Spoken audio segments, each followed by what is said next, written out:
In today's video, what I'll be doing is taking a closer look at this very Casio AE-1600H. Now, what I'll be doing is usually, as I always do with these sort of review videos, I'll be talking about the materials used, the design, the functions, and also say what it's like on my wrist. Now, obviously, this watch does have an older brother, which is the Casio AE-1500H, which is the circular version of this big display sort of watch. Now, I won't be really focusing much or comparing the two really in this video. I'm going to just mainly focus on this watch, but I will be doing a comparison video very soon, so you'll get a better idea which one would be right for you. Now, this watch I bought brand new from Argos, and I paid about £30 for it, which I'll be mentioning the price point throughout the video, just to give you an idea that this watch does have quite a bit of value to it in terms of the price point and what you get for it.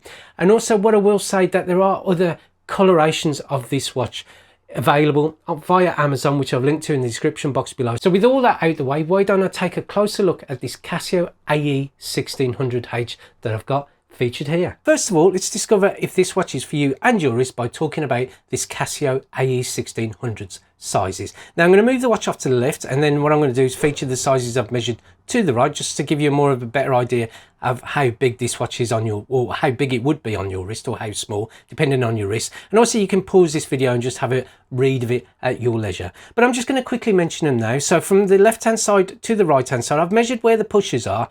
I am looking at around 49mm or 50, around the 49-50mm mark. From the top of the case to the bottom, or what's known as lug to lug, you are looking at around 54mm. Now, depth wise, I'm just turning the watch to its side profile. I've measured about 14mm thick from the case back to the top of the watch, or the front of the watch. Now, the inner lug width, you're looking at about 18mm is what I've measured it to be. And as we're talking about the strap, I might as well quickly touch on the size of the strap that you've got here. Now, the strap does flare out at about 28mm here where it meets the case, and it goes down to approximately 21mm just here. Now, the top strap I've measured, just in terms of length, just give you a better idea of this watch.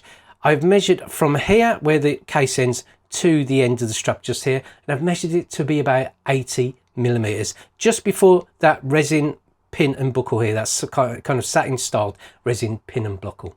Now, if I turn the watch around, the longer strap, I've measured it to be about 125mm in terms of where it starts at the end of the case and where it ends just here. And it does have, and I'll just give you a better look here, it does have 11 holes of adjustment here as well. Now, materials wise, while I'm just still highlighting the strap, it is made of a black resin, and it is, I've got to be honest with you, it's quite a nice strap. Now, you got to remember in this review that this watch is about the £30 mark in terms of the materials and obviously the makeup of the watch and the design. And I do think for that £30, I do think that the strap, it's nice and chunky. Oh, it's not too chunky in terms of the thickness, but in terms of the width, it is a nice width to this strap. And also, it has a nice feel to it as well. It is smooth on the front, or on the outer part of the strap that you can see here that I'm just rotating this watch. And obviously the strap stay is in the same style as the rest of the strap. Now, on the inner part of the strap, as you can see, it does have some nice little extrusions there, like just raised elements here, which are the square raised elements here, and also it features ridges just here right next to where the case is. In terms of the materials used of the case, I've got to say it is the usual plastic resin affair that you can see, or what you would normally get from Casio at this price range. And I didn't notice until just doing this video, it does have a dual tone coloration to this, so you got a bit of a lighter grey there and the darker kind of more black grey going on here. And overall, I do think that the materials used on this watch are really good for, again, for that price point.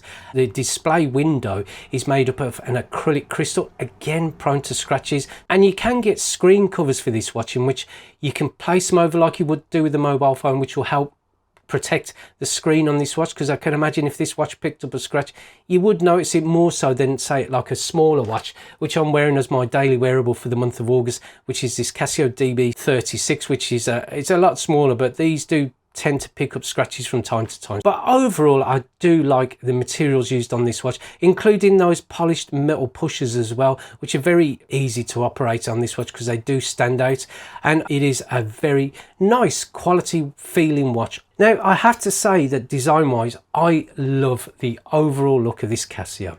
I think that the design of the case looks great and seems to draw its design inspiration from the likes of the Casio G-Shock DW56 range of digital watches by having that recognisable shape to this watch. It has some nice detailing to the case, giving it an overall rugged appeal, and the decals don't stand out as much as they do on certain other watches I have featured on the channel. As I've mentioned, the pushers do stand out loud and proud on this watch, with the only exception being that as opposed to having a pusher to the top right it's got like a blank. So some people might find this lack of symmetry a little bit off-putting, but again, I don't mind it at all. And if anything, I have read a few comments about this watch where people have preferred the like button being on the front. I think overall that the resin strap works well with the design of the watch, and the case and strap do complement each other really well. But for me, it is that large, bold, crisp LCD display that is the standout feature on this watch. It's just simply stunning, and I believe it elevates this watch over a lot of the other watches I have featured on the channel. I love how the day and date is featured at the top of this watch, and the seconds with a second indicator just to the bottom in that kind of, how can I say, dotted texture into it. It's very nice indeed. But for me, overall, it is that standout center of the display. The typeface is loud and proud. It's very easy to read, and especially like me, if you've got deteriorating eyesight, this watch, even with my glasses off, and obviously I wear varifocals, this watch is very, very easy to read. And even at a distance, if I put this watch at a distance, it's just so easy to read this watch. Now, the only one caveat to the praise that I'm giving this LCD display is, I've seen it mentioned online a few times, is that for some reason of late, Casio do seem to have their LCD displays where when you view them front on, they're a little bit more dim than if you were to view this watch at a slight angle. Now, I'm guessing that they've done something with the polarization in terms of the manufacturing process. But for me, I didn't really have a problem with it. I mean, at first it was like, it does seem like the battery's going a little dim. But overall, as you can see here, it's not really an issue in terms of wearing the watch on the daily basis. And you do get used to it. And if anything, I just think the design of the watch, including the straps, the case, and the addition of that large LCD display, I just think as a whole package, the design of this watch is a really standout design.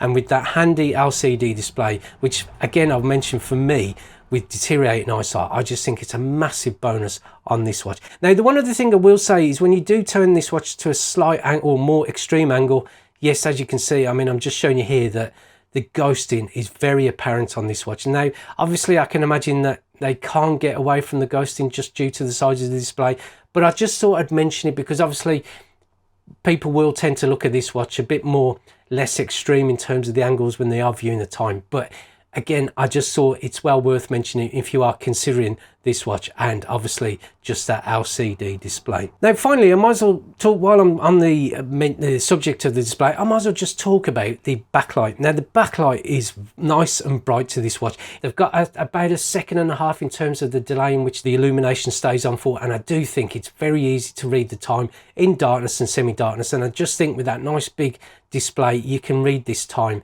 even with your glasses off, even in the dark, no problem at all.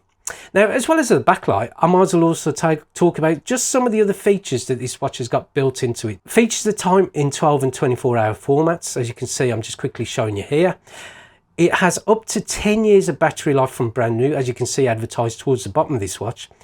It has a full auto calendar that can be set up to 2099, which is very handy in terms of taking into account leap years, etc.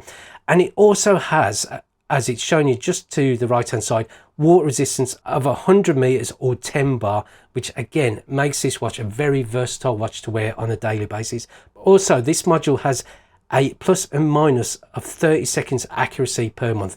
Now, as well as all those features, the functions that this watch has got built in, it's got alarms, which features 5 multi-function alarms, and it also, the first one allowing you to have a snooze function, as well as an hourly signal that you can set on this watch. This watch also features a countdown time that measures from 24 hours in measuring units of a second, and also has a very handy auto repeat function. It also features a handy stopwatch which will count up to an elapsed time of 24 hours with a split time incorporated into that if you wanted it on and off, and also allow you to do first and second finish times. It also features dual time, which means you can set up an extra time which is different to your normal local times. Now with all that out of the way, I might as well just talk about what this watch is like on my wrist. So here it is on my 6.5-inch wrist, and I've got to say, it does feel a little snug at first, but in terms of wearing it and getting used to it, I would have no problem wearing this on a daily basis. I mean, I have worn what would be this watch's older brother, which is the AE-1600H, and it was worn for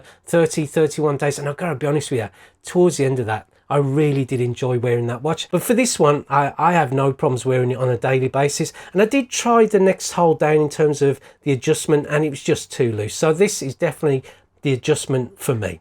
And as I mentioned, it did feel a little bit snug at first, but overall, I can find me getting used to it very quickly and enjoying this watch for a longer period of time. Now, in terms of hand inhibition, yeah, there's just a little. I mean, that is just down to obviously how wide this watch is. But again, it's like everything else. You'll just get used to it over time, and it's quite a lightweight watch to wear. And obviously with the shape and the design of it, I just think it's a great watch on the wrist, and it looks fantastic on the wrist as well. It really does, and it's got a nice air of quality to it. It looks quite tactical as well, and that LCD digital display, which is nice, big, bold and crisp, even though a little dim when you do look at it head on. But I don't find that a problem at all, and if anything, I think this watch on the wrist is a real standout timepiece from Casio that I would have no problem wearing on a daily basis. So what are my final thoughts for this Casio AE-1600H that I've got here, and also that you can see on the screen featured behind me? I love this watch. It's simple. It is just simple. I really do love the look of this watch. I love the way that the screen works. I mean, okay, there is that dimming element when you do look at it head on, but again, I didn't find it as a deal breaker in terms of having this watch within my collection. Now, it was a bit snug on my wrist, as I mentioned just slightly prior to my final thoughts that I'm talking about here. A little bit snug, but I know for a fact it is something I would have no problem getting used to when wearing it on a daily basis, because obviously I'm comparing it to this watch here because this is what I'm wearing for the month of August. So slightly thinner strap, and with this one being a wider strap, I'm sure that that is probably more of the reason why it does feel a little bit more snugger on my wrist. But I think daily driven wear, I would get used to it in no time at all. But as I mentioned, it is that screen that really does stand out, and obviously that case design that really does make this watch a great looking watch on the wrist. And what you're going to remember, for that price point that I mean, I got this for £30 from Argos, you get a whole lot of watch for your money. You really do. I mean, obviously you get the countdown timer, you get the stopwatch, you get the 5 multifunction alarms, and also you get what would be dual time as well, which is handy if you are talking to people around the other side of the globe. So it's got so much going for it, and also you get a 10-year battery life, and it's 100 meters of water resistant, which makes this watch a very versatile daily driver. So I would say, is it a watch for you? I mean, that's for you to decide in terms of whether you want to go out to a shop and try it on your wrist, because you might find it a bit too big. But for me, I would have no hesitation in getting hold of one of these watches and either popping it on my collection or on my wrist. So I hope this video was of some use to you, and if it was, then please give it a like. It always helps the channel. If you want to see more videos from the We Try Anything channel, please click on the subscription button below. And thank you for watching this video, and I look forward to seeing you next time. Goodbye.